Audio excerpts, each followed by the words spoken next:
Alright, so I really like this coil right here, the 2.8 megahertz deal, and push a really nice little bush off of it.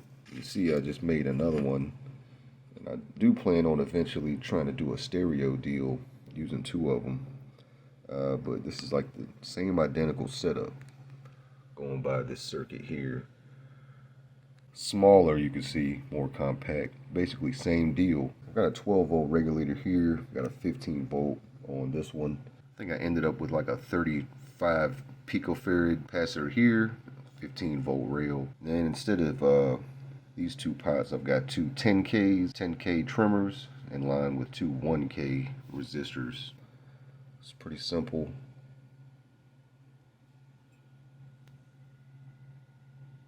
I do have an antenna hooked up right now. It's pretty much not going to be used, so this is not really running off feedback. This thing's pretty much going to be running fixed frequency. So 20 volts, about 50 watts.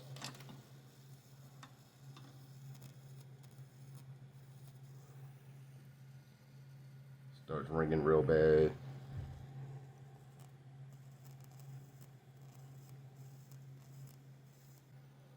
Try to bring the drain higher.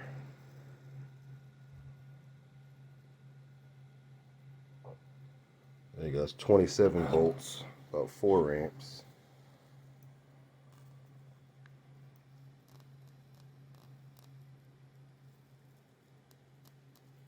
But again, not bad. Not bad for what it is. I'm gonna put it at 34 volts.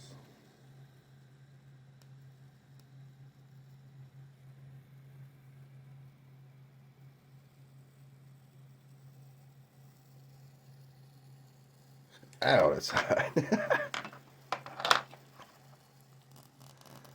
Why I try to touch that? Oh, got hot. And here goes the self-oscillating Class E deal with a cheap IRP 460. And right now, cut that on. Going. So that's running at about 3.5 megahertz with that extra little stuff on there. Drain voltage, it's not too big of a deal, but somehow that gate survives.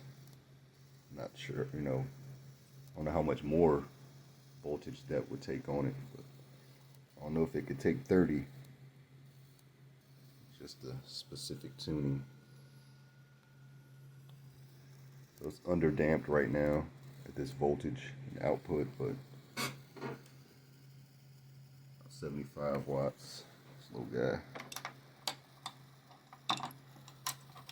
still runs alright, I guess.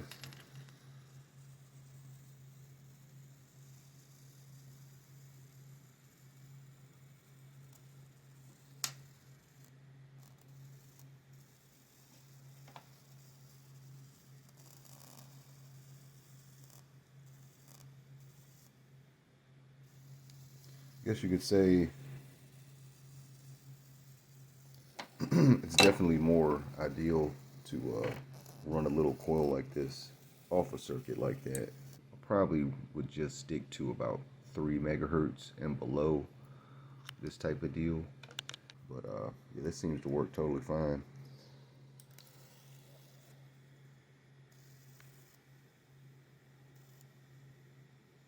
So loaded, or at least drawing the heavy arc, see what it looks like. Gate voltage drops way down, otherwise starts going up over 20.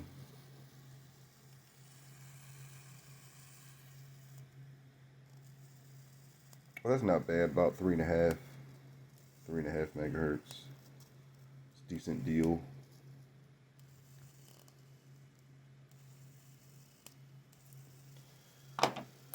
Yeah.